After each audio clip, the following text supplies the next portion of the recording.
기도드립니다. 성부와 성자와 성령의 이름으로 아멘. 시편 8편의 말씀입니다. 우러러 당신의 하늘을 바라봅니다. 당신 손가락의 작품들을, 당신께서 굳건히 세우신 달과 별들을 인간이 무엇이기에 이토록 기억해 주십니까? 사람이 무엇이기에 이토록 돌보아 주십니까? 신들보다 조금만 못하게 만드시고 영광과 존귀의 관을 씌워 주셨습니다. 당신 손의 작품들을 다스리게 하시고 만물을 그의 발 아래 두셨습니다.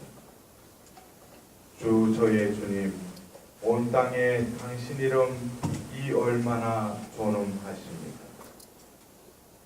주님의 말씀입니다. 하나님 감사합니다. 우리를 지으신 것은 바로 당신을 온전히 드러내시도록 나를 창조하시며 당신의 숨을 불어넣으시며 내 안에 거처하기를 마다하지 않으신 하나님. 오늘 이 시편 저자의 고백처럼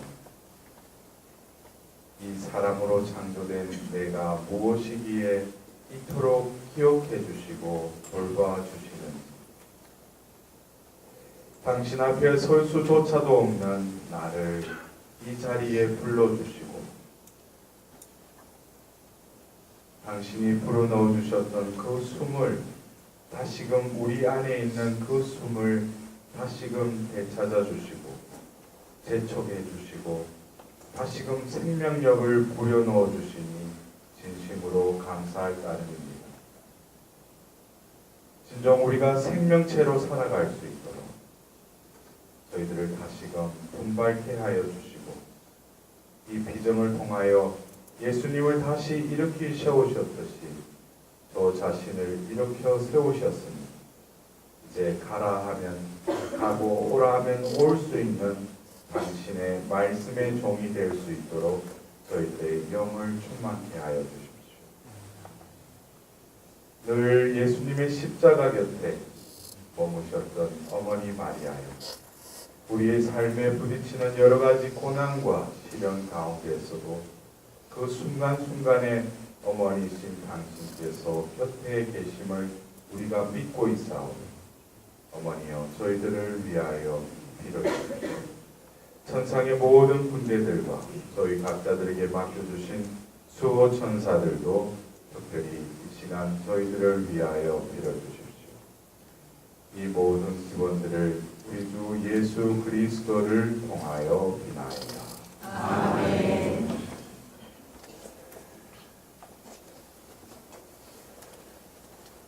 여러분들, 우리가 1박 2일이라는 어쩌면 짧은 시간일 수 있는데, 만 하루 동안 하나님께서는 천년도 하루 같으신 분이 또 하루라는 우리 이 시간대 속에서 우리한테 못할 게 뭐 있겠습니까? 그래서 여러분들이 어제 그 하나님의 거처인 나라는 그 강의로부터 하나님께서는 우리에게 그 죄에서 우리를 구출해 주시는 또 자비의 영을 우리에게 부어주셨고, 이제는 아버지의 품으로 나아갈 수 있도록 그 회복의 영을 우리에게 또 부어주신 그 성령을 보내주신 하느님이 참 좋으신 분이시죠? 네. 그래서 여러분들이 다시금 우리가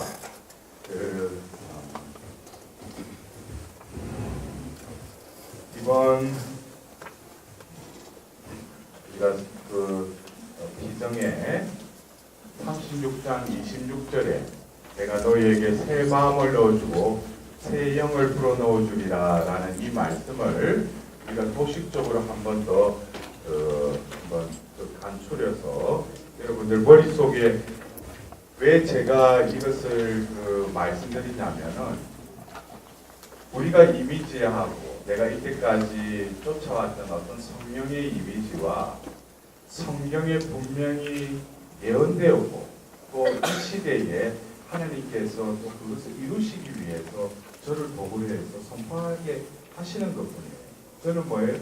성경에 나온 그 스팟, 그 지점들을 또 통찰하게 해주셔서 여러분들에게 알려드리는 것이고, 중요한 것은 이 말씀을 우리 머리로서 지식적으로만 알아들을 게 아니라 하나님은 이 말씀을 이루어 가실 뿐만 아니라 내 가운데 내 안에 현존하시는 그 하나님의 생명이 지금도 뭐예요? 늘 함께 계심을 깨달아라는 거죠.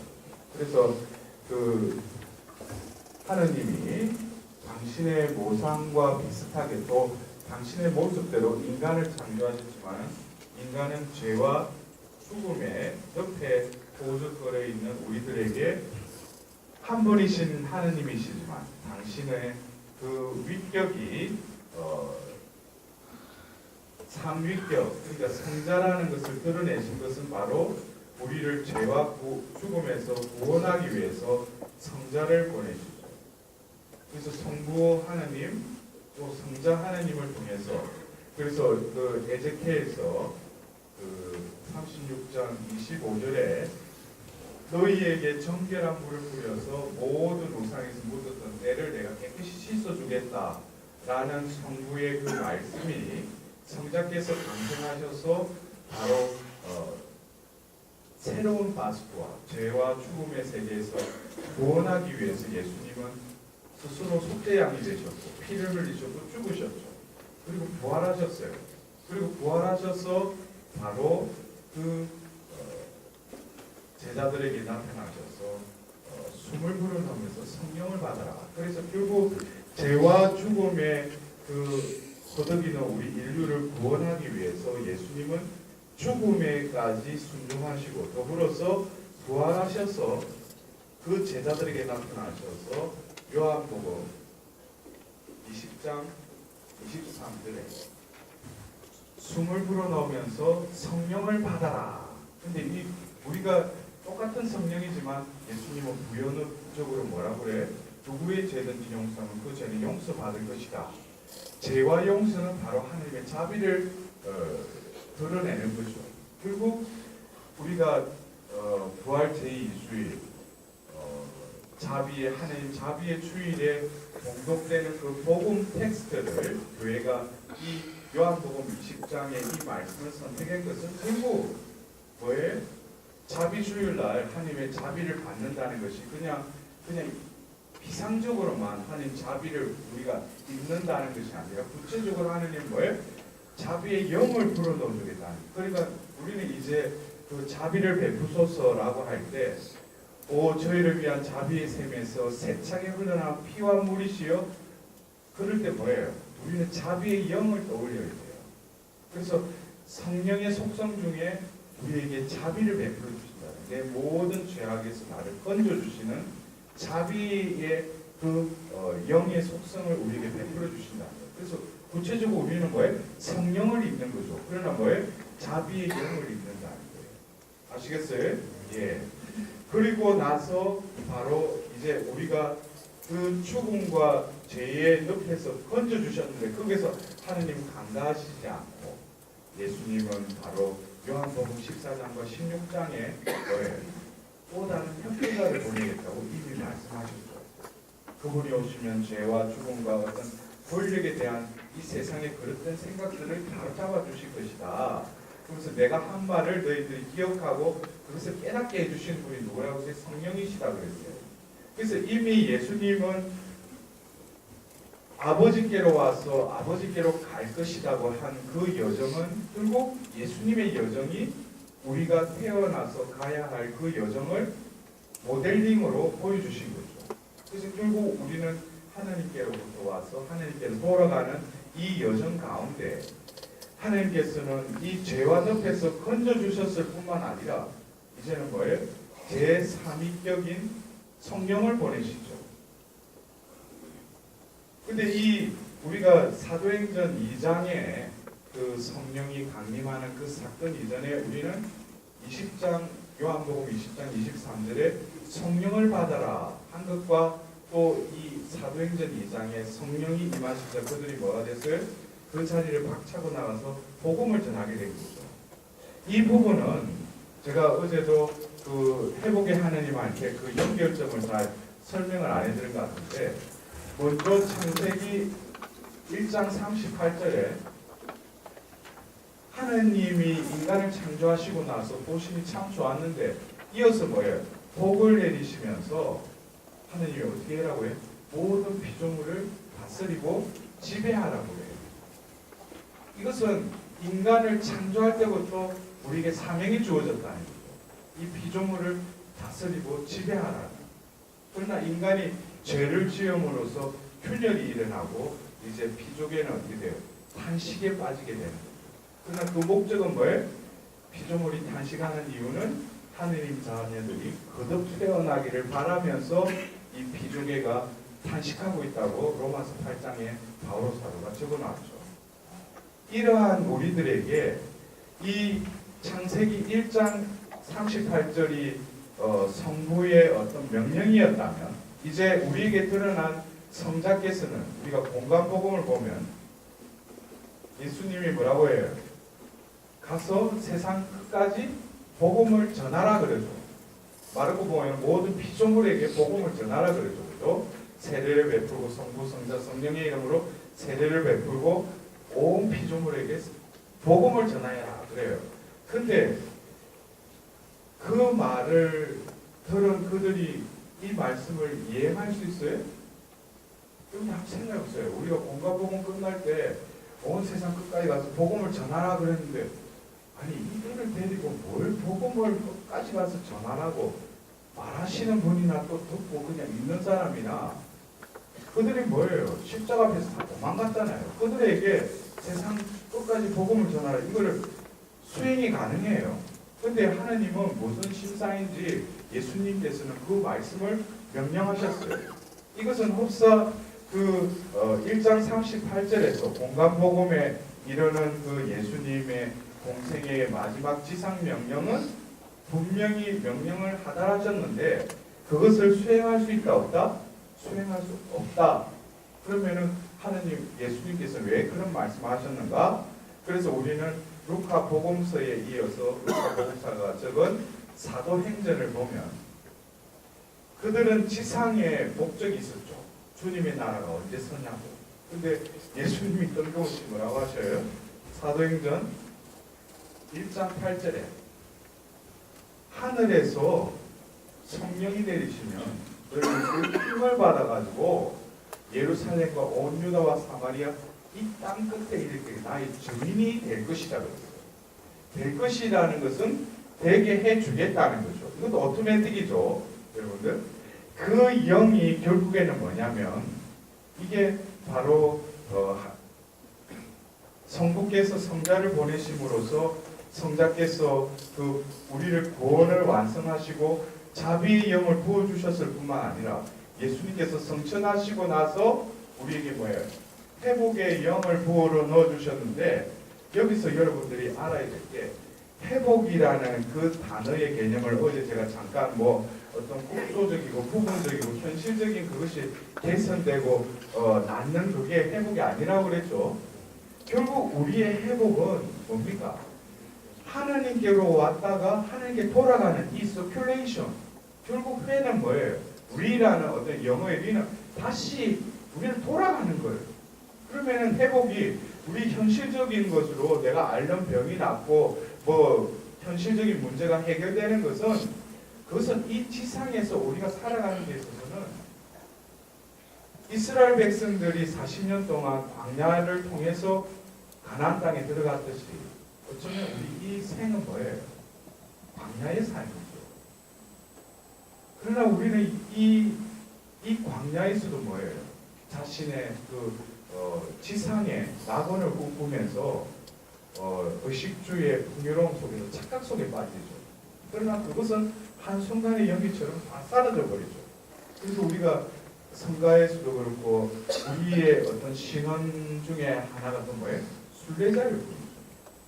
이 세상에 왔다가 지금 떠나가는 거예요. 어디로? 아버지의 나라. 한갓 그냥 머무는 곳이죠.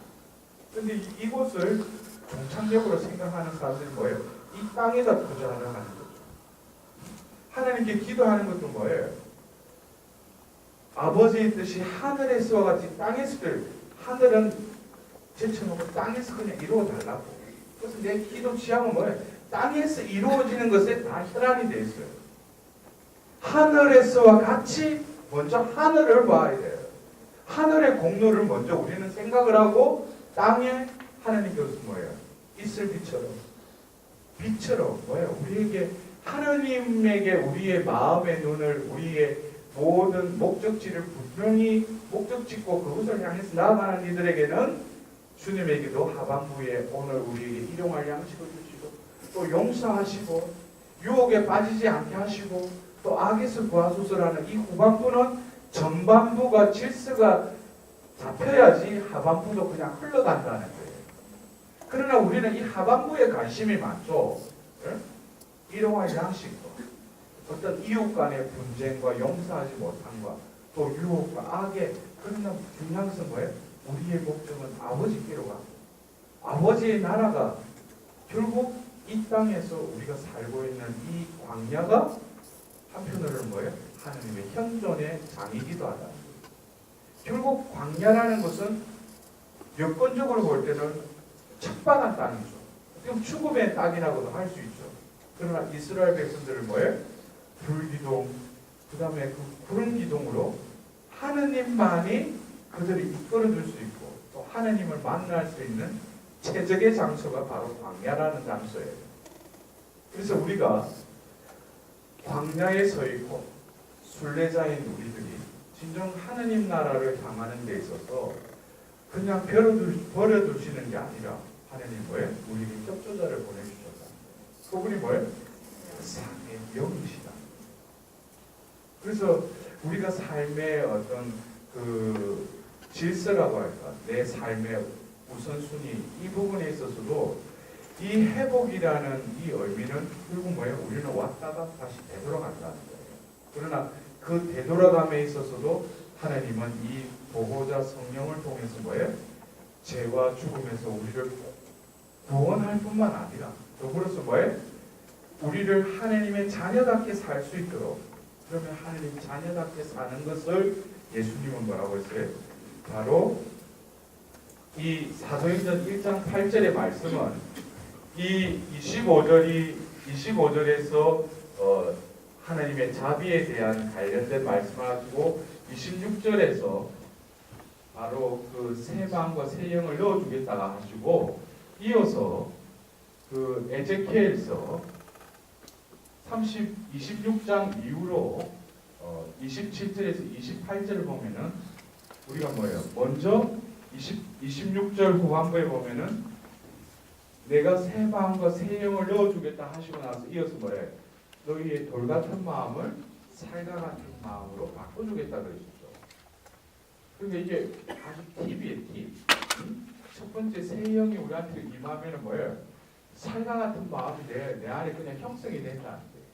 그래서 여러분들이 우리가 새 영이라는 그 의미를 제가 어제 그릇에 비유해서 이렇게 이해할 수 있도록 제가 설명을 해주고요.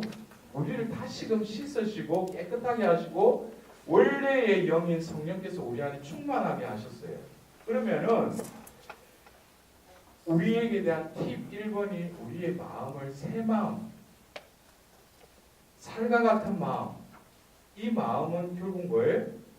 하느님의 영이 숨쉬고 머무는 마음이라는 거예요. 새 마음이라는 게. 더불어서 팁의 두 번째 팁은 뭐예요?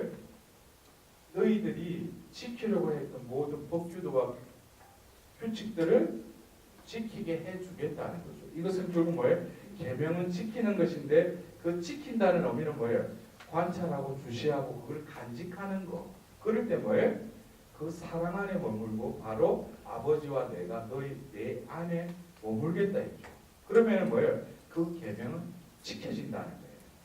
나는 간직했을 뿐인데 준수하게 된다는 거죠. 왜? 오토매틱이니까.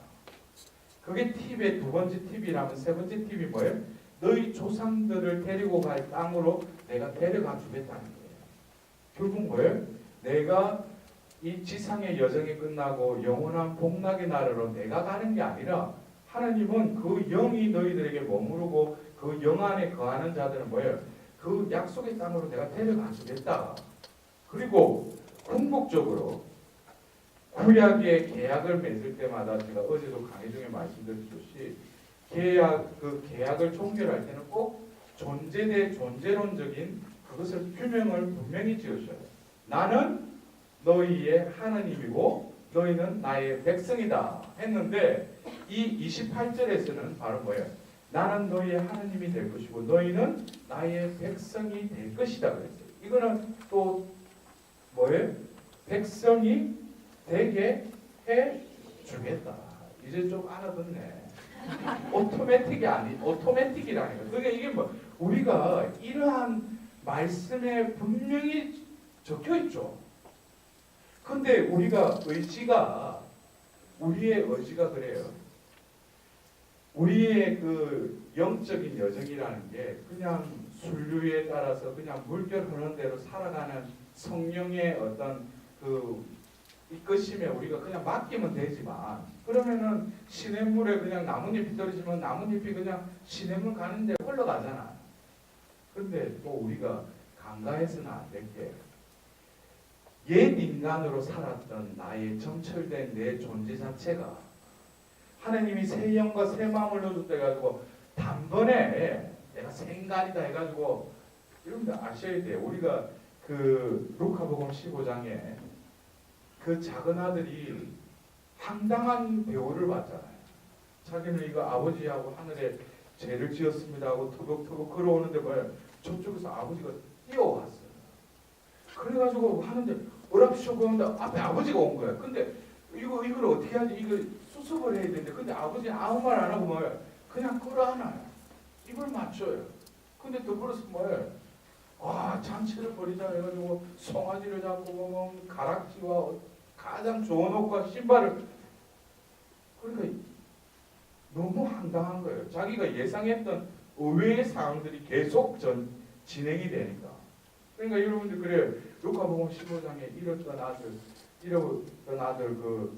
거기서 가장 우리가 볼 때는 뭐 불평불만을 한 그 큰 아들이 가장 마음이 아팠을 때 그런데 더 처참한 존재가 있었죠. 뭐예요? 그건 살찐 송아지. 아니, 지는 먹고 산다 해가지고 살이 한번 버티고, 근데 뭐예요? 졸지에 누가 돌아왔다 해가지고 살찐 송아지를 잡아내. 자기는 그날 제삿날이야. 누구 돌아와가지고. 그러니까 우리가 그걸 알아야 될 게, 제가 그 루카복음에는 큰 아들이 오면서 그 투덜투덜 하는 것으로 해서 아버지가 또 그걸 달래는 그런 장면으로 끝나는데, 여러분들 한번 보십시오. 작은 아들이 의외의 상황이 벌어졌잖아요. 근데 큰 아들, 그 형은 뭐예요? 자신의 어떤 인간 됨됨이와 그걸 뻔히 다 알아요. 근데 그 이후의 삶은 어땠을까요? 아버지로부터 이 의외의 후한 처사와 후한 대접을 받았는데 이제는 뭐예요?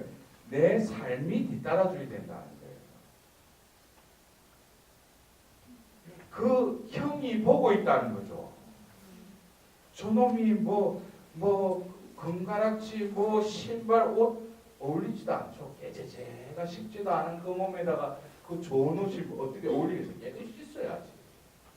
씻고 보면 때깔도 좀 갖추고 나서 이제 서서히 외모적으로도 조금 이제 본 얼굴로 돌아오지만 중요한 건 내 내면이 바뀌려면은 부단한 거에 노력이 필요한 거예요. 이게 우리가 의지가 협력해야 돼요. 하느님의 은총에 우리가 내 의지가 어떻게 협조해야죠. 근데 여러분들 그래요. 이번에 비전 가가지고 세영 받았다고 그래가 집에 가가지고 내 세영 받았어. 근데 행동이 하나도 안 변해. 말투도 안 바뀌어. 무슨 세영? 여러분들 그걸 아셔야 돼. 낙엽이 그 시냇물에 그냥 흐르는 대로 흘러가는 것도 신앙의 한 단면이지만 또 다른 단면은 역류를 거슬러서 연어가 올라가면서 많은 그 중간에 탈락하죠.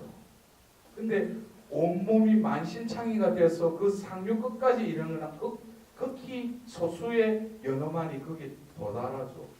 그러나 뭐예요? 온몸은 만신창이가 되었지만은 알을 놓죠. 그게 신앙의 또 다른 한 단면이라는 걸 여러분 명심하셔요. 하느님의 성령의 이끄심에 온전히 순응하는 거지만 또 나의 곤조와 내 개 같은 성질은 그대로 남아있다는 거죠. 그러나 이미 나를 새 인간으로 재창조하셨지만 거기에 걸맞는 존재로 살아가려면 어떻게 돼? 부단한 내 습관을 고치고 생활 방식을 바꾸고 주위의 인간관계도 정리하고 시간에 대한 개념도 재정립을 하고 그리고 그 시간의 때에 맞춰서 뭐예요? 기도하고 또 성사생활을 열심히 하고 또 틈나면 뭐예요? 말씀을 읽고 묵상하는 그러한 새로운 습관을 들이지 않으면은 새 마음과 새 영은 어느새 뭐예요? 또 변질되버리고 더러워진다는 거예요. 이거를 여러분들이 분명히 알아들으셔야 돼요. 하나님이 무슨 마술 부리는 게 아니에요. 뭐 가가지고 한번 안수하고 그래가 내가 뭔가 깨끗해졌다. 깨끗해졌지. 근데 깨끗한 것에 걸맞는 자로 살아가려면은 이제 뭐예요? 내 앞에는 영류가 거르고 있다. 그것을 나는 뚫고 올라가야 돼. 그래서 그 예수님도 그랬죠. 많은 이들이 저 문으로 들어가지만 너희들은 뭐예요? 좁은 문으로 들어가도록 힘쓰라고 그랬어요. 부르심 받은 사람 많지만 뽑힌 사람은 적다 그랬어요. 여러분들이 이미 이러한 뭐예요? 성령의 또 다른 경지를 여러분들이 알게 되었다. 내가 사는 것이 아니라 격조자이신 성령께서 늘 나와 함께 하신다면 그것은 이루어지고야만 하는 거죠. 그래서 결국 뭡니까? 이 자비의 하느님, 회복의 하느님으로서의 하느님은 성경의 역사에 의해서 바로 성부, 성자, 성령으로 이르는데 다시금 자비의 여정은 뭐예요? 바로 에제키엘서 36장 25절에 성부께서 말씀하시고 그 다음에 예수님을 통해서 뭐예요? 바로 성령을 받아라. 누구의 죄든지 용서하면 그 죄는 용서받을 것이다 하면서 우리에게 자비의 영을 부어주시죠. 이게 성부, 성자, 성령으로 이어지는 자비의 여정이라면 그 이후에 바로 창세기에 다스리고 지배하라고 하신 그 말씀이 예수님께 와서는 온 세상에 두루 다니면서 복음을 전하라는 그 말씀을 결국에 버렸어요. 피조계를 다스리고 지배하는 것이 인간의 사명이라면 그것은 연장선에 보면 그것이 하나님 백성이라는 거죠. 결국 이 에제키엘서의 36장 26절에 이어서 나오는 27절에서 28절 궁극적으로 28절에 뭡니까? 나는 너희의 하나님이 되고 너희는 나의 백성이 될 것이다. 이것은 결국 뭐냐면 창세기 1장 38절의 그 말씀을 이제는 뭐예요? 영을 부어주겠다는 거죠. 그러면은 뭐예요? 율법을 준수하지 않더라도 너희에게 부어주시는 그 영이 바로 너희들이 하나님 백성답게 살아갈 수 있도록 너희들을 이끌어 주실 거라는 것을 이미 에제키엘서에 새 마음과 새 영을 넣어주리라 하고 나서 그 영에 대해서 하시면서 궁극적으로 그 영이 해주시는 거예요. 존재론적으로 내가 하나님 백성답게 살아가게끔 하시는 분이 누구예요? 이 성령이시라는 거예요. 그것이 결국 성부로부터 성자께로 이어와서 온 세상에 복음을 전하라고 했는데 예수님 볼 때는 뻔히 보면 너는 닭이 울기 전에 나를 세 번 배반할 거다. 이미 다 아시지만 무슨 심사로군에게 이 땅 끝까지 가서 복음을 전하라고 하시는가? 그건 뭐예요? 제3위격인 성령을 이미 최후의 만찬 때 말씀하셨을 뿐만 아니라 바로 때가 됐을 때 오순절날 뭐예요? 성령이 임할 것도 이미 작정하시고 바로 성청 직전에 하신 사도행전 1장 8절의 말씀을 보면 뭐예요? 나의 주인이 될 것이다. 이것은 바로 다스려라, 지배하라, 또 나의 백성이 될 것이다 라는 성부의 말씀이 예수님께로 와서 뭐예요? 바로 나의 정인이 될 것이다. 이거는 한 맥락 안에서 흘러간다는 거예요. 근데 그것이 성부, 성자께로 이어질 뿐만 아니라 오순절날 성령이 임했는데 그들은 의도하지도 않은 그 영으로 가득 차서 어떻게 돼요? 그 다락방을 박차고 나가죠. 그리고 그 입을 통해서, 그리고 그 행위를 통해서 뭐예요? 그래서 여러분들 보십시오. 오후 3시에 요한과 베드로가 성전에 올라가다가 태생 안전뱅이가 안 됐어요. 이 사람이 접선하려고 베드로 보고 이렇게 하는데 베드로가 그걸 무시했다고 했어요. 근데 베드로가 그에게 가서 뭐예요? 그의 손을 잡으면서 나는 금도 흠도 없습니다. 나를 구해줄 주 예수 그리스도의 이름으로 일어나 그러지하고 그를 버뜩 이렇게 세워요. 여러분들 그 장면에서 그는 태어날 때부터 안전뱅이였어요. 그럼 모든 근육과 이 혈관들, 이 모든 신경계가 마비되어 있죠.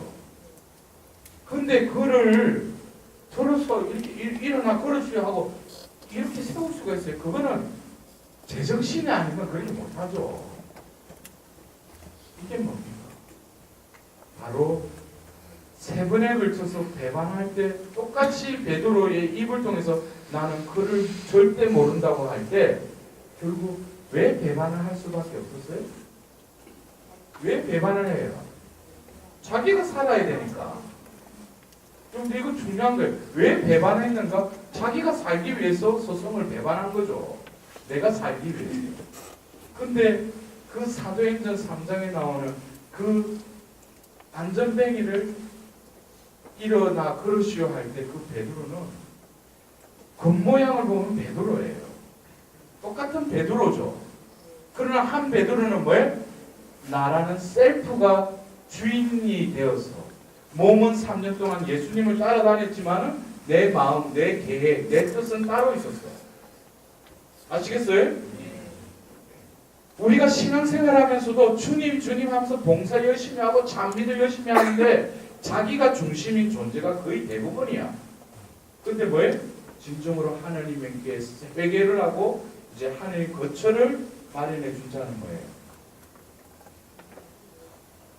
말도 안 되는 그 태생 안전뱅이를 들어 올릴 때 그것은 겉모양은 베드로이지만 예수님은 성천하고 그들과 함께 있지 않지만 바로 그가 뭐예요? 또 다른 예수 그리스도가 된 거예요. 그게 바로 뭐예요? 알테스 그리스도스. 또 다른 그리스도가 누구예요? 바로 크리스찬이에요. 그 그리스도인이라는 거, 크리스찬이라는 것은 바로 뭐예요? 나를 통해서 예수님을 드러내는 자예요. 그러기 위해서 뭐예요? 우리는 성부, 성자, 성령의 이름으로 세례를 베푸는 거예요. 우리는 그저 뭐예요? 하나님 자녀로 불리게 된 거예요. 근데 그냥 내버려두고 그냥 세례명하고 그냥 어느 본당 소속 뭐 교회 안에서 무슨 봉사한다는 거 그 이전에 뭐예요? 나라는 존재는 더 이상 내가 아니라는 거예요. 여러분들 그래요. 얼마 전에 그 IS에서 이슬람 그 무장 단체에서 뭐예요? 우리는 바티칸으로 가서 교황을 폐라할 거다 그랬어요. 근데 그 무슬림들이 알라를 안 믿어요? 하나님 믿잖아요. 하나님은 알라 신으로 믿잖아요. 그리고 험숭하면서 시간 뭐 양탄자 깔아놓고 그 절하잖아. 지금은 하나님을 믿는 거로는 하나님을 주님이라 부르는 거로는 온 세상 사람들이 다 하나님을 인정을 해요. 자기 딜레마에 자기 이미지에 한 닷은 다 믿는다고요. 그러나 진정한 하나님을 믿는 하나님의 백성은 뭐예요? 그 존재를 통해서 하나님의 표현이 드러나는 그 공동체가 뭐예요? 바로 하나님 백성의 공동체죠. 사람들만 모여있고 셀프만 중심이 되고 자기 거 원한다고 그냥 너울만 신자라고 해서 앞에 앉아가지고 미사 보고 미사 때도 뭐예요? 그래서 우리 한국말 참 정확해요. 미사 보고 왔어요. 그건 정확한 표현이에요. 가서 미사만 보고 온 거예요. 오늘 신부님 제 얘기를 제대로 읽었나? 오늘 저 독서자가 발음이 좀 이상한데 신부님 강론할 때 죽어보고 있어요? 그리고 그냥 있다가 앞에 나오고 그냥 아멘 하고 그냥 모시고 그냥 그 순간 또 잊어버려. 분명히 미사를 잘 보고 온 거죠. 그런데 하나님은 우리의 눈과 틀려요. 우리가 볼 때 주위에 그래 저 사람 참 열심히 봉사도 하고 야 신앙이 대단하다. 그거는 우리 인간적인 눈. 하나님 뭐예요? 내 내면을 보세요. 보이지 않는 마음의 심재를 보신다고요. 사무엘이 이사의 아들 첫째 아들 보고 키가 크고 용모가 준수하니까 하나님이 이 사람을 왕으로 정지했는가 보다. 그 기름 부으려고 했는데 뭐예요? 사무엘에게 하나님 보시죠. 사람은 겉으로 드러나는 모습 보지만 나는 그게 아니야. 속을 깨뜨려 본다는 거예요. 그런데 이제는 외부의 문제가 아니고 내면의 문제로 하나님은 우리에게 심판하실 거예요. 우리가 다시금 사도행전 8장을 보면은 바로 사울을 부르시기 전에 그 8장에 보면은 재밌는 두 장면이 나와요. 여러분들 유인물에도 보면은 필리포스의 이야기가 나오잖아요. 여러분들 필리포스 보면은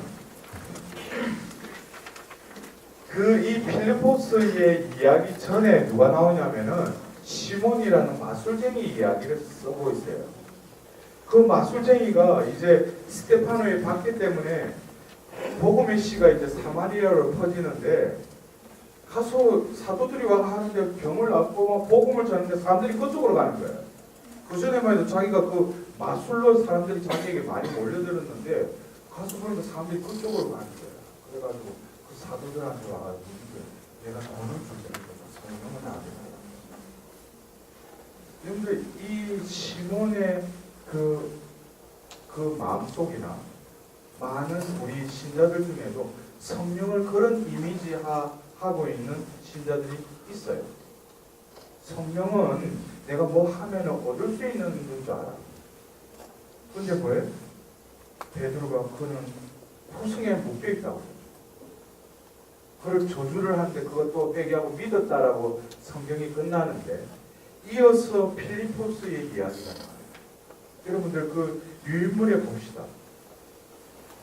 주님의 천사가 필리포스에게 또 말하죠. 일어나 예루살렘에서 가자로 내려가는 길을 따라 남쪽으로 가거라. 그것은 외딴 길이다. 여러분들 여기서 보십시오.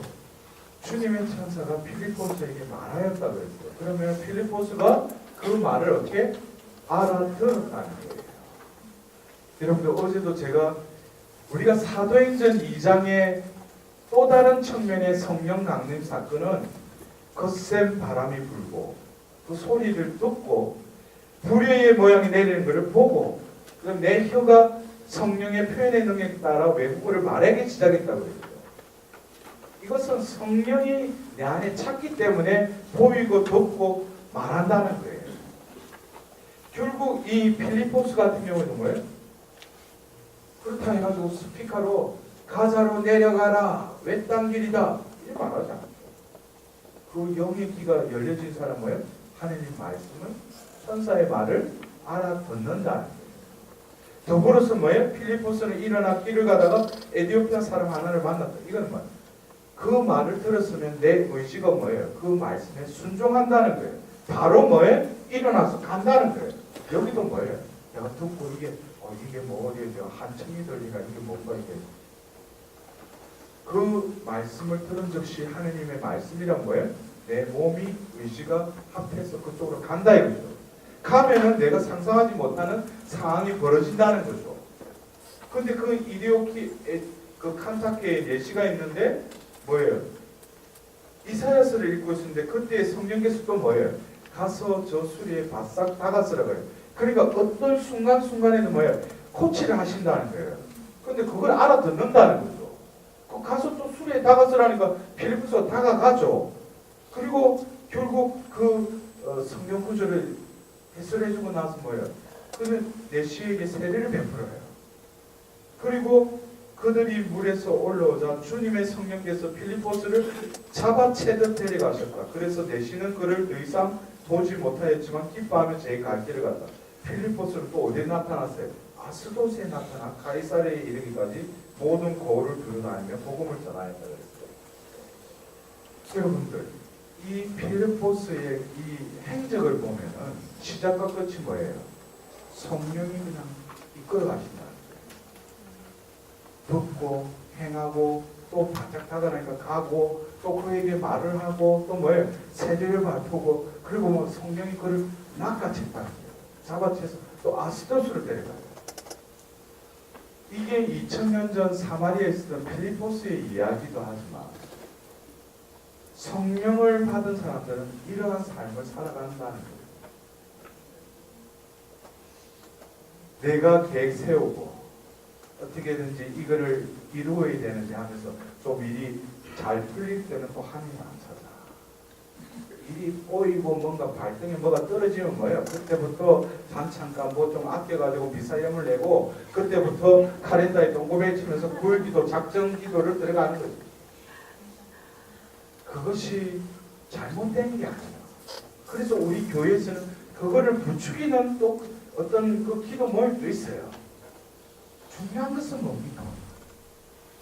그러한 모든 것을 하나님께서는 예비하셨다, 안 예비하셨다? 예비하셨는데 그걸 하나님은 어떤 방법으로 어떤 자매가 오늘 와가지고 전화가 왔어. 근데 이야기 중에 내한테 거슬리는 이야기를 자꾸 해. 내한테 거슬리지. 안 듣는 거야. 근데 뭐예요? 시간이 지나니까 그 자매를 통해서 하나님이 이야기하신 거예요. 내 귀가 안 열렸으니까 못 알아듣는 것 뿐이지. 왜? 내가 살아가니까.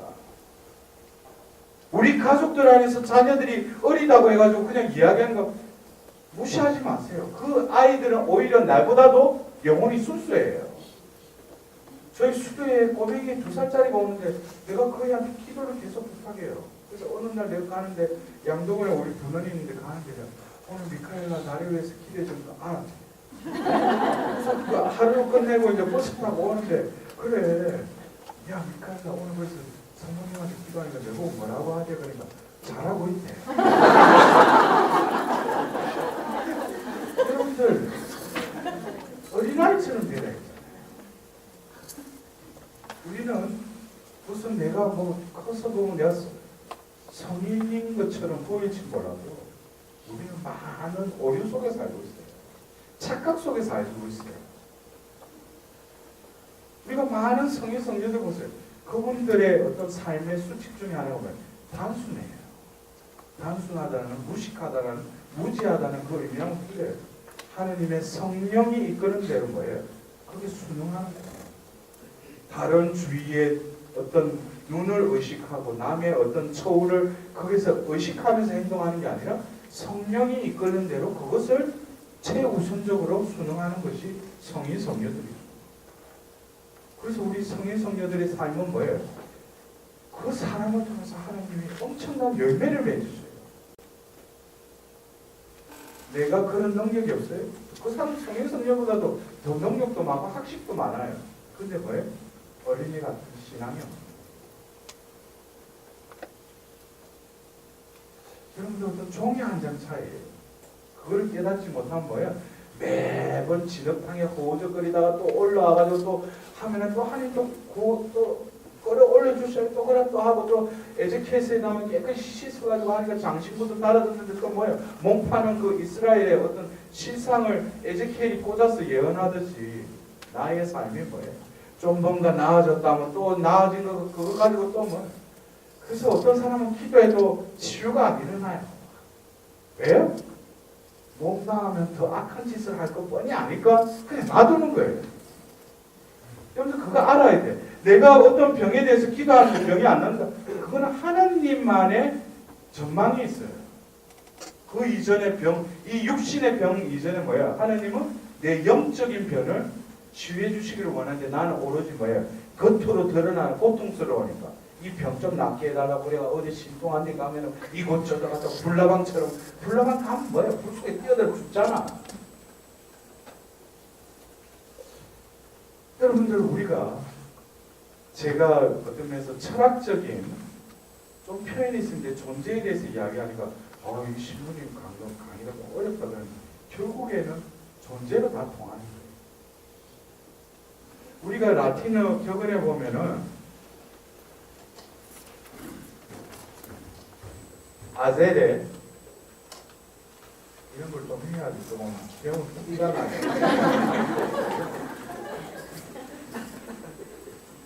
아제레 세큐르트 에세라는 이 라틴어 격언이 있어요. 이게 뭐냐면은 행위는 존재를 뒤따른다는 말이에요.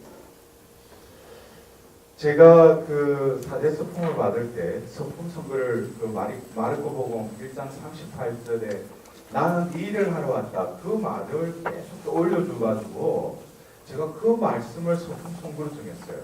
근데 그 어머니가 그러니까 너는 성경에 참 좋은 말이 많은데 뭐 입사 시험하는 것도 아니고 나는 이 일을 하러 왔다. 저한테 그 말을 계속 주셨습니다. 근데 사제가 되고 나서 또 만신창이가 되는 하나님이 또 회복사도직을 또 하게끔 저를 이끄셔가지고 제가 사제 소품 10년째 됐을 때 내 사제로서의 10년을 이렇게 되돌아보면서 그 소품 선고가 떠올랐어요. 나는 이 일을 하러 왔다. 그래서 하나님이 이 일을 맡기기 위해서 나를 사제로 또 이렇게 소품받게 했구나. 근데 내 딴에는 어떤 때는 열심히 했어요. 근데 제가 이렇게 되짚어 보니까 어떤 시기 동안에는 내가 사목을 한다고 사도직 열심히 하려 보람도 느끼고 의미도 찾고 기쁨도 있었는데 어떤 때는 열심히 했는데 보니까 짜증나고 이거 팽개시고 싶고 안 하고 싶은 거예요. 그래서 나는 분명히 이 서품 성부대로 살아가려고 성령께서 나에게 어떤 모토로 나에게 주셨는데 왜 어떤 때는 이 말씀대로 살아가는데 어떤 때는 그 말씀이 좀 성가셔. 그러면서 제가 그 말씀을 다시금 이렇게 들여다봤어요. 나는 이 일을 하러 왔다. 그런데 이 말씀의 배경을 보면 가파르나움에서 바쁜 하루를 보내신 예수님께서 새벽녘에 어떤 외딴 곳에서 기도하시는데 제자들이 오죠. 그러면 사람들이 또 찾고 있다고. 그래서 예수님이 말씀, 나는 이 일을 하러 왔다. 다른 고을에 가서 또 복음을 전해야 된다. 그래서 나는 이 일을 하러 왔다. 그런데 제가 문득 그 말씀을 하셨어요.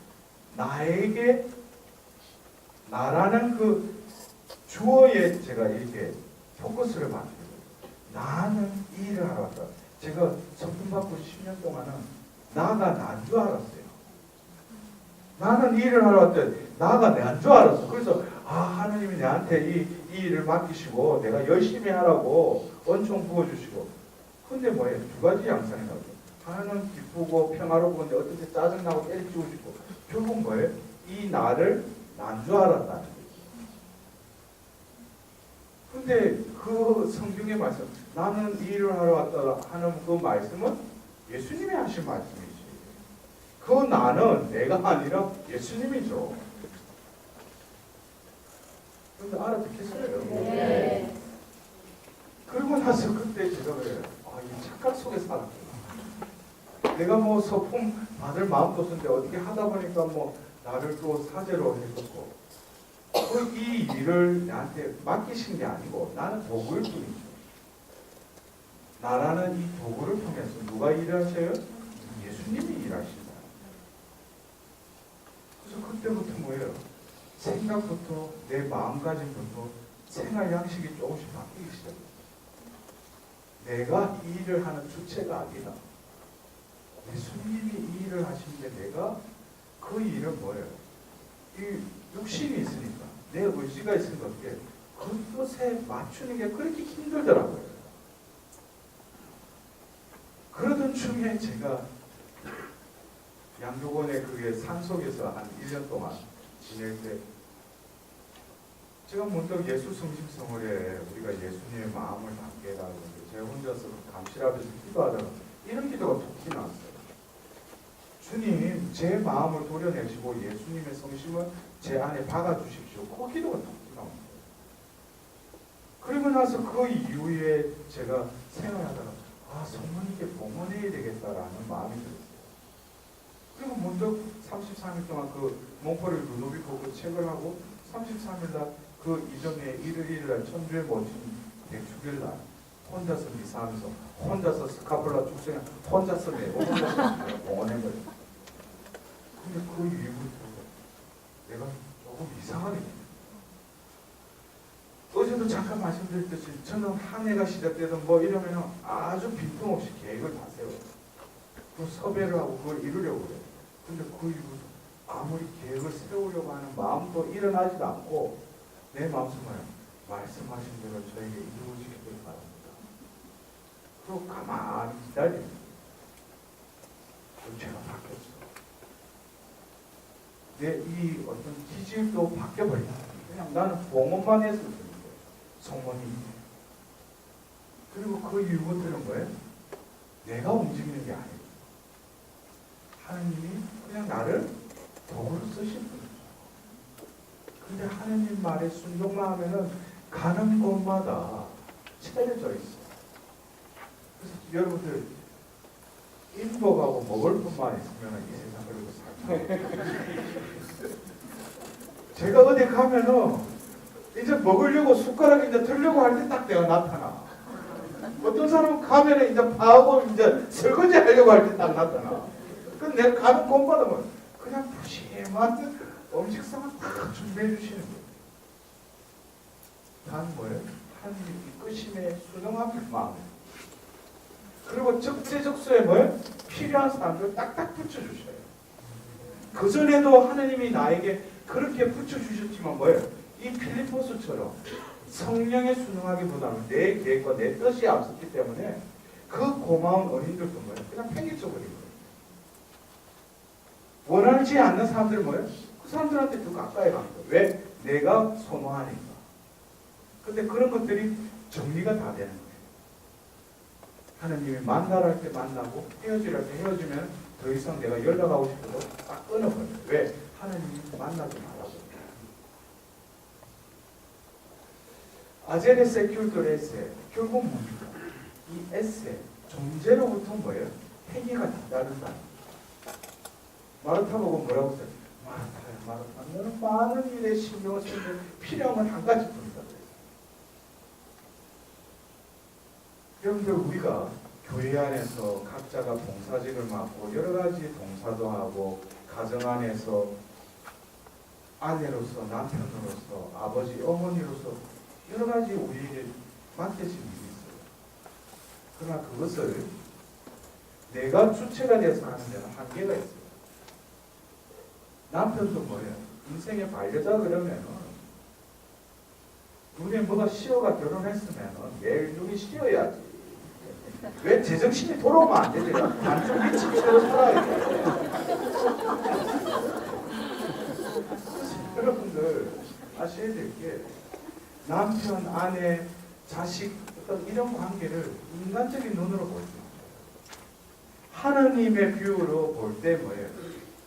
성가정은 내가 이루는 게 아니라 내가 기도한다고 미사염을 넣는다고 이루어지는 게 아니라 궁극적으로 뭐예요?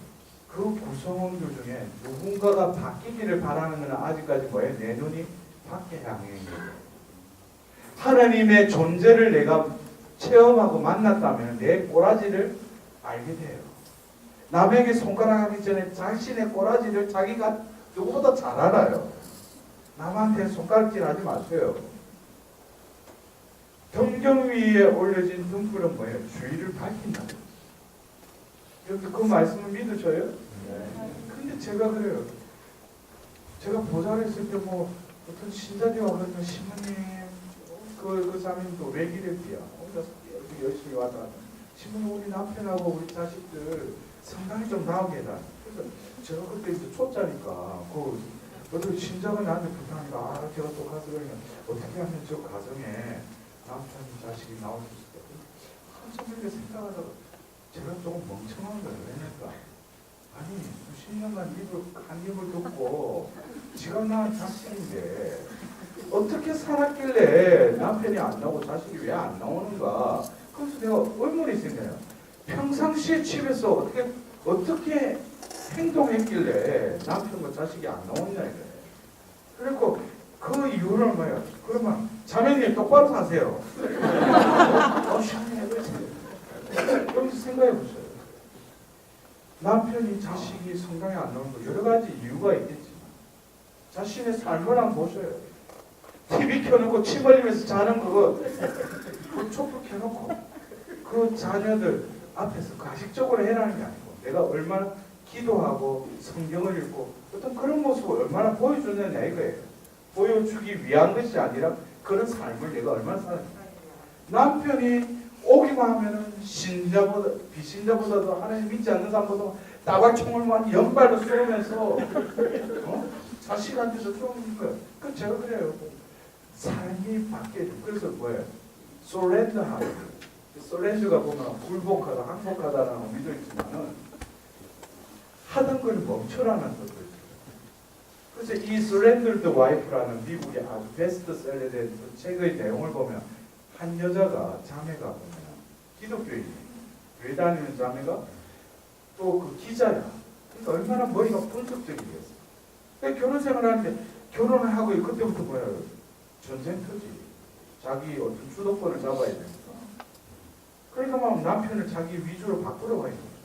그 남편은 더 멀어지는 거예요. 그래서 자기가 하루하루 딱 생각하면서 이게 그러면서 이 자매는 그래도 스마트한 거지. 똑똑한 거지. 빨리 자기의 그 어리석은 짓을 빨리 깨달으니까. 그러니까 뭘 바꾸려고 내 딸이 노력했는데 안 바뀐다 그러면은 그 사람도 문제가 있지만 자기가 하는 방식이 잘못될 수 있다는 걸 빨리 깨달아야 돼요. 그래서 하던 거를 멈춘 거예요. 그래서 나발총으로 나가는 걸 딱 막아버린 거예요. 뭐 하는 거를 딱 멈춰버린 거예요. 그러니까 여러분들 그래요. 남편이 술 처먹고 들어오면 평상시에 왜 지금 시가 몇 시인데 이러지 말고 여보 술 처마신다고 술 왔어. 그래 거기다 물까지 떠가지고 발까지 이 사람이 술이 밖에 이게 미쳤나 이거 왜 이래 각오하고 들어왔는데 그거를 몇 번 오늘 그걸 조건적으로 하지만 그렇게 무조건적으로 해보셔요. 남편은 유지 자식도 뭐야 방에 문 잠그고 언제 93살 엄마가 들어오고 그래 게임 딱 하고 있는데 엄마가 이 새끼 뭐하냐고 니가 쎄빠지게 벌어가지고 니 하는데 그러지 말고 아유 그래 뭐 게임하구나 술한다 간식 주면서 그럼 애가 이거 헛소리 오는데 여러분 하던 걸 멈추라. 그것은 결국 뭐냐 아까 제가 우리가 새 영을 받고 새 인간으로 태어나면서 이미 하느님이 우리 안에서 완성하셨지만 내 몸이 내 의지가 하느님의 뜻에 순응하기까지는 아직 뭐예요? 우리 가지가 남았다. 그러나 내 혼자가 아니라는 거예요. 이런 걸 경험한 이들은 뭐예요? 서로 나눔을 할 때 이제 차원이 틀려져요. 그 모임의 그 레벨이 틀려진다. 왜? 영의 어떤 움직임은 이제 서서히 감지를 합니다. 그리고 뭐예요? 내가 먼저 바뀌어야 되겠구나. 이때까지 밖에 보이는 가까이 있는 사람한테 너가 바뀌어야 된다고 했는데 내 꼬라지를 보고 그 뱃속에 머물다 보니까 뭐예요? 내가 결정투수입니다. 그리고 하던 걸 멈추고 뭐예요? 내가 먼저 하나님의 그 영을 모시고 있습니다. 그러니까 뭡니까? 우리가 바오로 서간부터 해서 사도행전 이후에 그 묵시록에 이르는 그 말씀은 바로 내가 영을 받고 새 인간이 되지 않으면은 백날 바오로 서간 읽고 베드로 요한 편지 읽어도 뭐예요? 눈으로 읽긴 있지만은 내한테 들어오지 못한다는 거예요. 내가 성령을 받고 그래서 바오로 사도가 뭐예요? 여러분은 새로 태어난 사람들이 천상의 것을 추구하십시오. 그런데 내가 성령을 체험했다고 하는데 내가 새로 거듭 태어난 것에 대한 확신도 없고 그러니까 뭐예요? 지상것 천상것 헷갈리는 거예요. 고상한 것 추구한 거 이런 것도 뭐 분별 없이 살아가는 거예요. 바오로 사도는 뭐예요? 그 편지들은 뭐예요? 성령을 받고 새 인간이 된 사람들한테 그 편지를 쓴 거예요. 왔다 갔다 하는 양다리 걸친 나는 뭐예요? 어떤 때는 이게 복음 말씀이구나. 이 말씀이 살아 움직이는 건데 어떤 때는 그냥 스쳐가 버려요. 왜? 중요한 것은 그 말씀이 잘못된 게 아니라 내가 뭐예요? 왔다 갔다 하니까. 여러분들 우리가 이 네 번째 그 강의를 마무리하면서 다시금 저는 그런 생각이 들어요. 어제 제가 강의 중에 말기 암 환자를 제가 예로 들었듯이 하나님께서는 이번 비전을 통해서 나에게 놀라운 업적을 드러내셨어요. 우리가 주시해야 될 것은 눈에 보이는 이 세상을 그대로 똑같아요. 그러나 뭐예요? 내가 진정 하나님 안에서 새 마음을 받고 새 영을 입었다면, 진정 그 안에 속한 자로서 살아간다면, 내가 아침에 침대에서 내려와서 땅을 밟을 때 그 땅이 새 땅이에요. 그리고 내가 머리를 쳐들고 하늘을 볼 때 똑같이 보이는 하늘이지만 내 눈에 비치는 하늘은 새 하늘이에요. 왜? 바로 내 존재가 바뀌었기 때문에 그렇게 보인다는 거죠. 세상 사람들은 뭐예요? 눈에 보이는 가시적인 세상만 보여요. 그런데 하느님 안에서 거듭 태어난 이들은 뭐예요? 모든 것이 새롭게 보여요. 모든 것이 뭐예요? 하나님의 작품으로 보여요. 모든 것이 뭐예요? 하나님 사랑이 넘실거림을 늘 발견하고 그것을 확인하게 돼요. 우리는 하나님의 특권을 받은 사람이에요.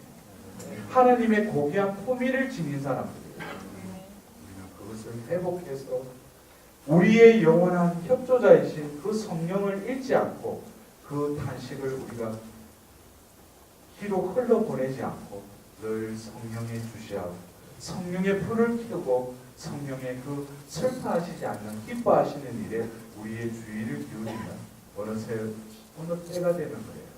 내가 내 스스로 변했다고 그거는 가짜예요. 주위에서 뭐예요? 야, 니 요즘 탁 떴다. 니 요즘 뭐 병원도 안 갔는데 니 얼굴이 예뻐졌대. 진정으로 변하지. 나는 의도하지 않고 그냥 성령 안에서 살아가는데 어느 때가 되면 주위 사람들이 알아봐요. 그리스도의 한계를 맡게 된다고요. 그 사람을 보는데 뭘? 하느님을 바라보게 되는 거예요. 우리는 뭐예요? 바로 성인 성녀로 거룩한 자로 불림받은 거예요. 우리가 이 위령성호를 지내면서 11월 1일 모든 성인들의 날을 또 기점으로 해서 전례력으로 마지막 달을 우리가 보내면서 한 해를 내가 맞이하는 것이 아니라 하나님께서 또다시 나에게 기회를 주시는 거예요. 네가 구원에 합당한 자가 되라고 한 해의 유예기간을 나에게 허락하시는 거예요. 나는 감지덕지로 그냥 뭐예요? 다사다난했다고 해가지고 도신각 종 올리면 아이고 올해도 다사다난했다, 작년도 다사다난했다, 10년도 다사, 언제 그 다사다난으로 끝날 거예요. 그냥 우리의 그 한 해의 마무리의 그 의미도 부여도 부여함도 달라요. 올 한 해 동안 하나님 베풀어 주신 그 은총이 얼마나 풍성하였는데 내가 그 은혜에 순응하지 못한 것 같은 거. 그러면서 한 해가 마무리할 때 하나님 자비를 베풀어 주십시오. 저를 회복해 주십시오. 하나님 볼 때는 기특한 거죠. 이제 이 전례력으로 마지막 달인 이번 달 그리스도 왕 대축일을 또 우리가 오늘이 평신도 주일이고 다음 주로 가요. 그리스도 왕 대축일이죠. 이제 마지막 주간은 우리는 종말론적인 신앙을 가지고 있죠. 이미 그러나 아직 여러분들 아무쪼록 이번 비전을 통해서 새 마음과 새 영을 받아라 하신 그 하나님이 말씀이 여러분들은 뭐예요? 분명히 새 마음과 새 영을 받아라 그랬으니까 받았어요. 네. 다음에 우리들이 얼마나 변화되는지 또 기대하면서 마지막 강의를 마치도록 하겠습니다. 영광이 성부와 성자와 성령께 성부와 성자와 성령의 이름으로